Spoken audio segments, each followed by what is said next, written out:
Welcome back to Jacobism YouTube. Today we've got another juicy tidbit that is going to be the topic of today's video, which is know thyself. But what the bloody hell does that mean? Well, that's exactly what we're going to talk about in today's video. The clue's in the name. Knowing yourself or knowing thyself is about knowing yourself. What you like, what you don't like, what you value, and what drives your motivations in life. We're going to break the video into 4 parts.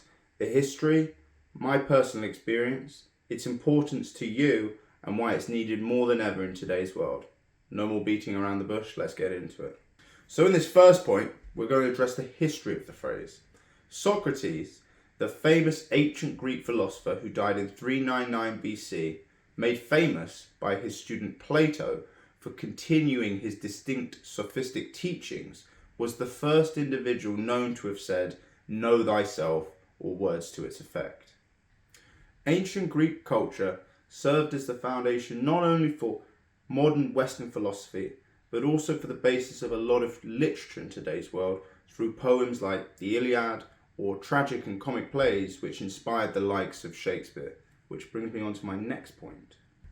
In more relatively modern times, Shakespeare made famous the importance of knowing oneself through his play Hamlet, when the character Polonius advises his son, soon to depart to university, to thine own self be true. Whether it was 2500 or 500 years ago, the task of an individual to know themselves has plagued humans throughout the ages since our brains were capable of philosophical thought, consciously or not. It is rooted within our human nature to internally explore our defining principles and values and to figure out how and what the fuck we want out of our existence. Don't worry if you've ever struggled with this. Just be patient and get in line. The estimated wait time is thousands of years. So in point 2, we're going to look at my personal experience of knowing oneself and its importance. Believe it or not, some of my friends and family might say that I'm more than socially able. However, I have not always agreed with their assumptions. Although something that we would agree on is that I am quite particular or strange or even mentally divergent. After much searching, do you know what I realized? I longed for deeper connections with people. I didn't and don't really care for the frivolous nothingness conversations that one often engages in, but that I care more about hearing about people's lives and discerning their values. That's not to say that I exclusively talk about serious and important topics with people, but that I find it hard to connect with people and make new and real lasting friendships because one does not often get too personal when they first meet someone. I'll give you an example. I bumped into a guy from my uni who I'd known for a while but wasn't particularly matey with. We got chatting, and having known him through some Jew meetup thing at uni, I began asking him about his faith and where he was from in London. He told me that he was originally from Stamford Hill, the very isolated and ultra-Jewish Orthodox community in East London, and that he had lost faith. Yeah, who the fuck hasn't, mate? No, he was once an Orthodox Jew and had left the Hasidic community. Some real my unorthodox life shit. I learned some incredible things about him, like he couldn't speak much English, if any, until he'd left the community. He got married at 18 and had a child not long after, but his story is all for another video. Thereafter, I was drawn to him for the things that didn't need to be said, his character, and importantly, his courage and bravery.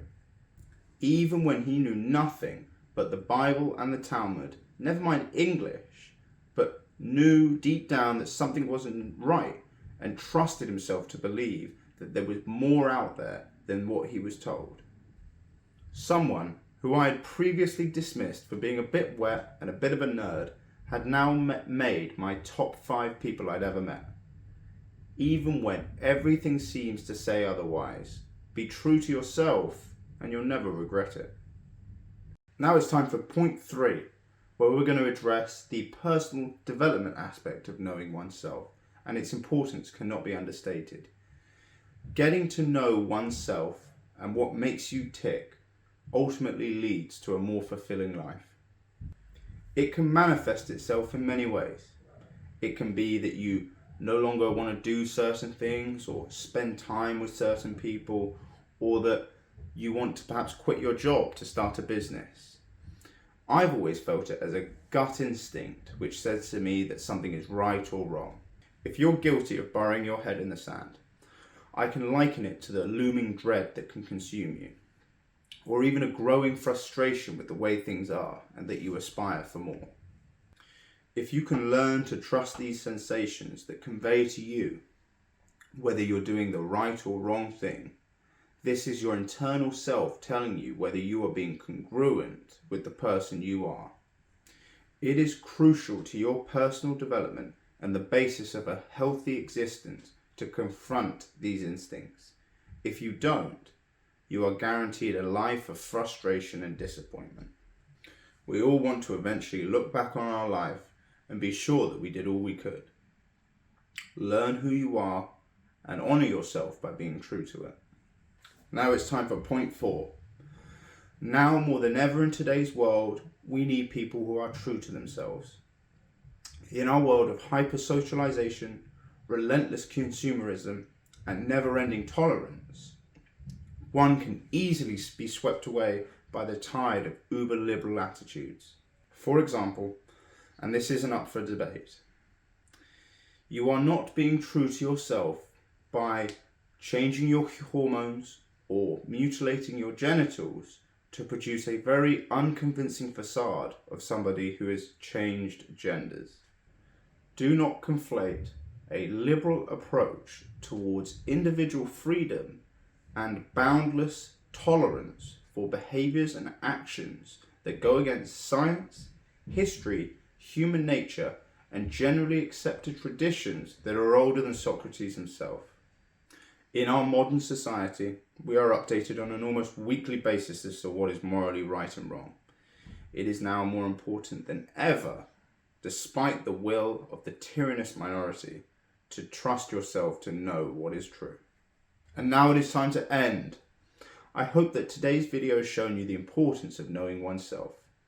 History has shown, through the likes of Socrates and Shakespeare, that self-exploration as to what is true to one's principles and values has dogged humans since the dawn of the conscious man. Once I began, I lived a more fulfilling and healthy existence and learnt that it's a value that I admired in others too.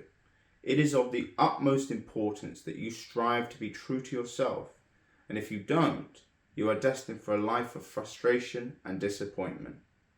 In today's world of Instagram, bright coloured hair, and incessant consumerism, the world needs people more than ever who are true to themselves.